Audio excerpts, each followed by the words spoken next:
प्यारे विद्यार्थियों, सादर नमस्कार। मैं हूं देव सैनी। स्वागत है आप सबका एक बार फिर से मेरे यूट्यूब चैनल पे। दोस्तों, आज का जो अपना टॉपिक होगा वो होगा 12वीं कक्षा का हिंदी साहित्य का 9 नंबर का चैप्टर जयशंकर प्रसाद। शुरू करते हैं जयशंकर प्रसाद के बारे में। सबसे पहले थोड़ा सा जन्म के बारे में बात कर लेते हैं।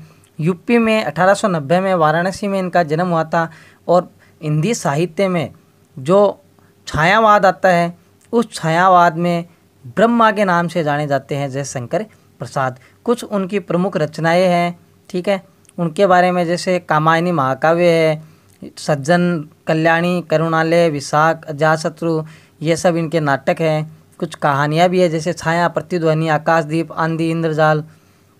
उपन्यास में इनके कंकाल, तितली बहुत प्रसिद्ध है, इरावती एक अधूरा है, ठीक है। ऐसे कुछ छायावाद की अलग अलग विशेषताएं बताई गई है।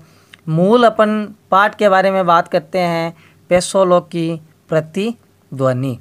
इसमें देखो क्या है दोस्तों कि पेसोलो, यहाँ पे जो पेसोला नाम दिया गया है वो उदयपुर में पिछोला झील है, ठीक है, उनको ही नाम दिया गया है पेसोला, ठीक है। वहाँ के प्रतिध्वनि मतलब उदयपुर में वहाँ महाराणा प्रताप जैसे राणा हुए हैं, ठीक है। अब क्या है कि पेसोला झील के पास उन राजाओं के महल पड़े हुए हैं, ठीक है। जैसे ही उन महलों की छाया चित्र किन पे पड़ती है, इस पिछोला झील पे पड़ती है, तो वहाँ से एक ध्वनि सी निकलती है।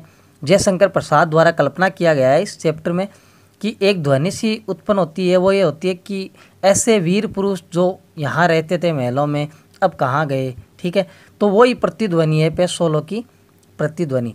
शुरुआत में सबसे पहले कहा गया है कि एक सूर्य है, उसके द्वारा ये चैप्टर शुरू किया गया है। सूर्य हमेशा पूर्व दिशा में उदित होता है और पश्चिम दिशा में क्या होता है, छिपता है, ठीक है। यहाँ सायंकाल का समय है तो जाहिर सी बात है कि सूर्य के छिपने का समय है। अरुण करुण बिंब वह निर्धूम भस्म रहित ज्वलन पिंड विकल विवर्तनों से विरल प्रवर्तनों से श्रमित नमित सा पश्चिम के व्योम में है आज नीरवलंब सा आहुतिया विश्व की अजस्त्र लुटाता रहा सतत सहस्त्र कर माला से तेज ओज बल जो वदान्यता कदम सा। देखो अरुण बिंब मतलब कभी यहाँ पे जयशंकर प्रसाद ये कहते हैं कि पश्चिम जो आकाश है उसमें जो सूर्य का जो अरुण लाल करुणा से भरा हुआ जो बिंब अर्थात गोला है वह निर्धूम, जिसमें क्या है धुआं नहीं है, भस्म नहीं है, अर्थात भस्म होने वाला नहीं है, फिर भी क्या है ज्वलनशील है, ज्वलन पिंड सा पिंड के समान है, वो क्या है प्रदर्शित हो रहा है। विकल विवर्तनों से विरल परिवर्तनों से, यहाँ पे देखो क्या है कि वह सांसारिक चक्रों तथा यहाँ पे परिवर्तन होता है नवाचार नवीन विचार की, नवीन विचारों से क्या है श्रमित नमित सा एकदम से थका हुआ, श्रमित का मतलब होता है एकदम से थका हुआ बेसहारा सा पश्चिम के व्योम, व्योम का अर्थ होता है आकाश, कि पश्चिम के व्योम में आकाश में क्या है नीरवलम सा एकदम से बेसहारा सा क्या है स्थित है, ठीक है। आहुतिया विश्व की अजस्त्र लुटाता रहा सतत सहस्त्र कर माला से, सहस्त्र का अर्थ होता है हजारों, ठीक है, कि हजारों कर माला, अब उसके हाथों की माला, कर का अर्थ होता है हाथ, ठीक है। तो सूर्य का हाथ क्या है, उसकी किरणें, उसकी किरणें की मतलब अपनी हजारों किरणों से वो क्या करता है पूरे विश्व को क्या लुटाता है, तेज ओज बल, तेज ओजस्विता और बल, भाई अपने को सूर्य के प्रकाश से क्या मिलता है, बल मिलता है। वदान्यता कदम सा मतलब दानशील होकर पूर्ण रूप से क्या करता है आहुतिया विश्व को अजस्त्र हजारों आहुतिया विश्व को क्या है लुटाता हमेशा रहता है, दानशील उसका क्या है स्वभाव है, ठीक है। नेक्स्ट अपन बात कर लेते हैं थोड़ी सी कि पेसोलो की उर्मियाँ है शांत घनी छाया में, तट तरु है चित्रित तरल चित्र सारी में, झोपड़े खड़े हैं बने शिल्प के विषाद के दग्ध अवसाद से, दूसर जलद खंड झटक पड़े हैं जैसे विजन अनंत में, कालिमा बिखरती है संध्या के कलंक सी, दुधुम्बी मर्दंग तूर्य शांत सब मौन है। यहाँ पे देखो कि पेसोलो की उर्मियाँ, यहाँ पे है कि पिछोला झील में उर्मियाँ होती है लहरें, कि जो लहरें है ना पिछोला झील की, वो क्या है, एकदम से शांत है और घनी छाया में, एकदम से घनी छाया सी बनी हुई है। और छाया किस चीज़ की है, उन महलों की। तट तरु है चित्रित तरल चित्र सारी में, कि झील के जल में उसके भाई तट होता है किनारा, किनारे पे क्या है, पेड़ है, और चित्रित तरल चित्र सारी में, किनारे पे पेड़ है और उन पे क्या बन रहा है, उस झील पे क्या बन रहा है, चित्र सा बन रहा है। झोपड़े खड़े हैं शिल्प विषाद के, झोपड़े कहते हैं महलों को। और अनेक बढ़िया बढ़िया कलाकारों द्वारा, शानदार कलाकारों द्वारा, शिल्प के द्वारा क्या बनाए गए, शानदार झोपड़े बनाए गए हैं, अर्थात महल बनाए गए हैं।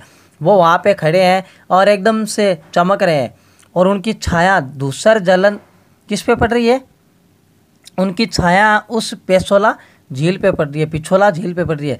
दूसर जलद खंड झटक पड़े हैं जैसे विजन अनंत में।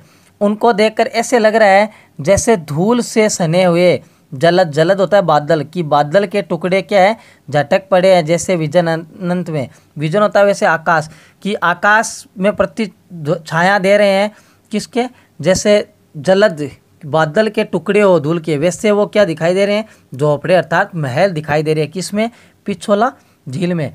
कालिमा बिखरती है संध्या के कलंक सी, दुधुम्बी मृदंग तूर्य शांत सब मौन है। कि यहाँ पे क्या है, धीरे धीरे मतलब अंधकार सा छाने वाला है, शाम का समय है, तो कालिमा बिखर रही है, संध्या क्या बिखर रही है, कालिमा, ठीक है, अंधकार छा रहा है। और कलंक सी क्या लग रही है, कलंक के समान लग रही है, ठीक है, वहाँ पे, क्योंकि संध्या पर क्या लग रहा है, वो धीरे धीरे एक कलंक सा बन रहा है वहाँ महलों। और क्या हो रहा है, वहाँ पे जो महल है ना, उनमें देखो पहले क्या बजती थी, दुदुम्बी, ये वाद्य यंत्र होते हैं दो तरफ से बजाने वाले, मृदंग, नगाड़े, ठीक है, तूर्य भी एक वाद्य यंत्र होता है जो अपन शादी विवाह में बजते हैं ना, उसी प्रकार का एक वाद्य यंत्र होता है तूर्य। तो वो पहले बजते थे, लेकिन अब क्या है, सब मौन है, सब क्या है, एकदम से चुपचाप है, ठीक है। फिर भी पुकार सी है गूंज रही व्योम में, कौन लेगा भार यह, कौन विचलेगा नहीं। दुर्बलता इस अस्थि मांस की, ठोक कर लोहे से, परख कर वज्र से, प्रलय ओल का खंड के निकस पर कस कर। कि फिर भी क्या हो रही है, पुकार सी गूंज रही व्योम में। व्योम का अर्थ क्या होता है, आकाश, कि आकाश में फिर भी एक गूंज हो रही है। किसमें, कभी यहाँ पे कह रहा है कि सायंकाल का जो सूर्यास्त है ना, उस समय झील के पास एकदम से शांति तो है, फिर भी क्या हो रही है, एक गूंज सी उठ रही है। क्या उठ रही है, कि कौन लेगा भार यह, कि ये हो रही है कि देश की पुरानी जो गरिमा या गौरव है ना, उसकी सुरक्षा का भार, कि उसकी गरिमा और सुरक्षा का भार कौन लेगा, और कौन उस भाई इस वर्तमान परिस्थिति में विचलित नहीं होगा, डगमगाएगा नहीं। कि देखो जब से भारत क्या हुआ है, स्वाधीन हुआ है, तब से क्या हुआ है कि लोग अब तब से लेकर अब तक क्या हो गए, दुर्बल हो गए हैं, एकदम से कमज़ोर हो गए अपने आप में। तो दुर्बलता इस अस्थि मांस की, कि इन लोगों में से दुर्बलता हटाकर, अस्थि मांस की इस दुर्बलता को हटाकर कौन ठोक कर लोहे से, कि लोहे और वज्र सबसे कठोर इंद्र का जो शस्त्र होता है, तो वज्र और लोहे से, मतलब लोहे और वज्र की तरह छाती बनाकर अपना क्या है, आत्मविश्वास बनाकर कौन सामने जो भारत की देशवासियों में क्या जगाएगा, स्वतंत्रता की लहर वापिस जगाएगा। प्रलयोल का खंड के निकस पर कस कर, ठीक है, आगे है कि प्रलयोल का खंड के निकस पर कस कर, चूर्ण अस्थिपुंज सा हंसेगा अठास कौन। कि अपने आत्मविश्वास तथा दृढ़, मतलब दृढ़ता और आत्मविश्वास, तो मतलब यहाँ पे क्या है, प्रलयोल का मतलब कठिन परिस्थितियों से निकस कस कर कठोर पत्थर की तरह बनकर, मतलब कौन अपने कठोर पत्थर की तरह बनेगा।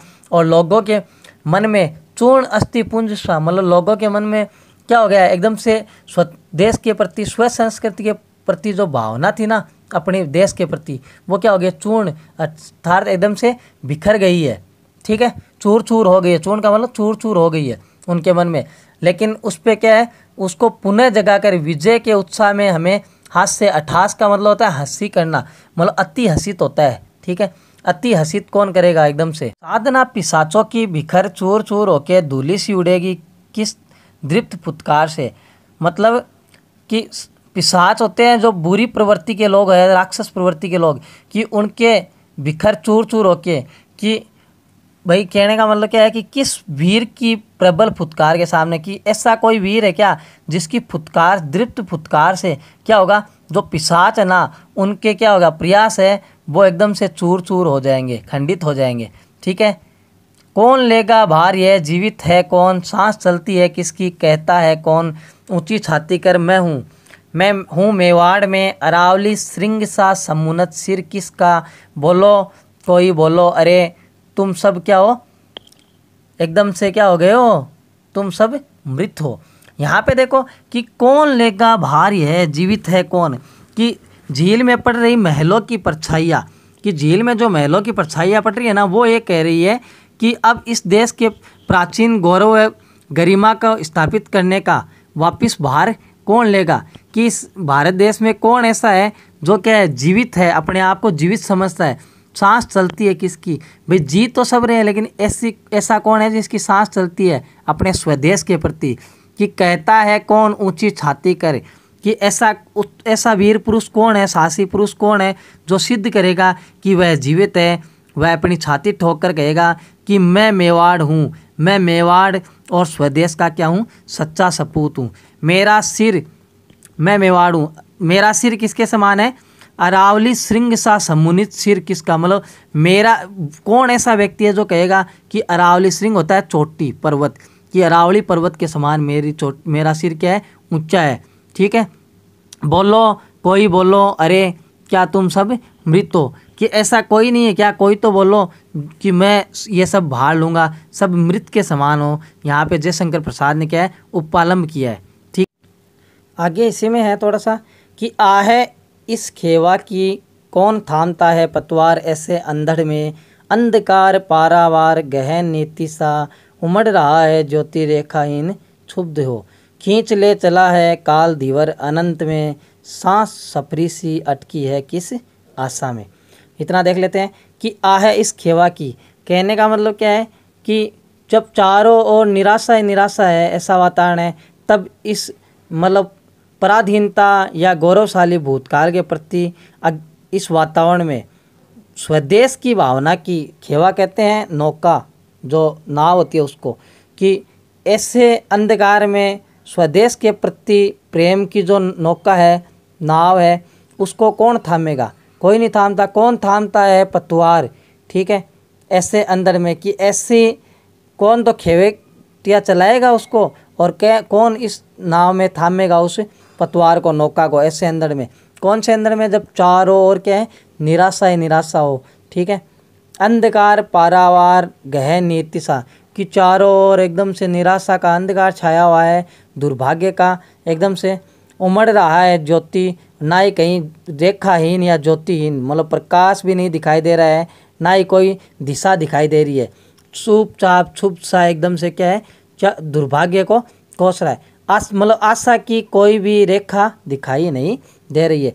ऐसे समय में खींच ले चला है काल, काल कहते हैं समय को, मृत्यु को भी कहते हैं, लेकिन यहाँ समय के अर्थ में, कि ऐसे समय में क्या कर रहा है, समय क्या कर रहा है, खींच इस नौका को क्या कर रहा है, खींच तो रहा है धीवर अनंत में, कहाँ कि देश, मतलब देश की इस नौका को अनंत सागर में खींच कर तो ले जा रहा है, लेकिन उसकी कैसे अटकी, उसकी सांस सफरी सी अटकी है किसकी आशा में। लेकिन क्या है यहाँ पे कि उसकी सांस किसी जाल में फंसी, किसी जाल में फंसी हुई सफरी कहते हैं मछली को, किसको कहते हैं, मछली को, कि मछली के समान उस आशा में अटकी है कि कोई वीर पुरुष आगे आएगा और स्वदेश को इस पराधीनता और निराशा के जाल से मुक्त कराएगा। ठीक है। आज भी पेशोलों के तरल जल मंडलों में वही शब्द घूमता सा गूंजता विकल है, किंतु वह ध्वनि कहाँ, गौरव सी काया पड़ी माया है प्रताप की, वही मेवाड़ किंतु आज प्रतिध्वनि कहाँ। कि आज भी पेशोलों के तरल जल मंडलों में, यहाँ पे देखो ये कहा गया, कवि ये कहता है कि उदयपुर की आज भी पिछोला झील के मतलब तरल जल मंडलों में, कि वहाँ की जल राशि, जो तरल जल दिखाई देता है ना, वहाँ पे जल में जो क्या पड़ रहे हैं, प्रतिबिंब पड़ रहे हैं महलों के, वहाँ के प्रति कहा गया। वही शब्द घूमता सा, गुंजता विकल सा। कौन सा शब्द? कि वह शब्द स्वदेश के प्रति पराधीनता में नहीं रहने का, उपेक्षा करने का प्रति वह प्रेरणास्पद शब्द आज भी क्या है, एकदम से चारों ओर गुंजायमान हो रहा है। उसमें क्या है, व्याकुलता भरी हुई है, गुंजता विकल सा अर्थात व्याकुलता भरी हुई है। किंतु वह ध्वनि कहाँ, गौरव सी काया पड़ी है, माया है प्रताप की। लेकिन देखो कि गुंज आज सुनाई नहीं दे रही है, मतलब वैसी गुंज कहाँ सुनाई दे रही है। यह महाराणा प्रताप का वही मेवाड़ है, मतलब महाराणा प्रताप का ही मेवाड़ है। उसकी गौरवशाली काया आज भी उस झील के जल में दिखाई दे रही है। ठीक है, कि महलों के ये प्रतिबिंब उस मेवाड़ के पुरातन इतिहास से ये स्मरण करते हैं कि यह वही काया है, वही ये जगह है क्या, जहाँ महाराणा प्रताप की काया, महाराणा प्रताप का प्रतिबिंब, उनकी ध्वनि गुंजायमान होती थी। ठीक है, क्या यह वही मेवाड़ है? किंतु आज प्रतिध्वनि कहाँ, कि हो सकता है यह वही मेवाड़ है, लेकिन ऐसी देशभक्ति जैसी प्रतिध्वनि आवाज़, ऐसी आवाज़ उस आज दिखाई बिल्कुल भी नहीं देती है।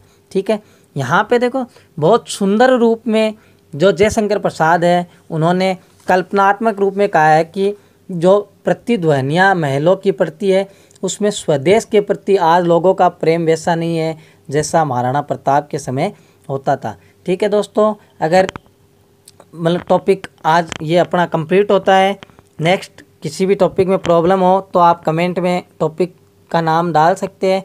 ठीक है, आज के लिए इतना ही, फिर मिलेंगे एक नए टॉपिक के साथ। तब तक के लिए जय हिंद, जय भारत।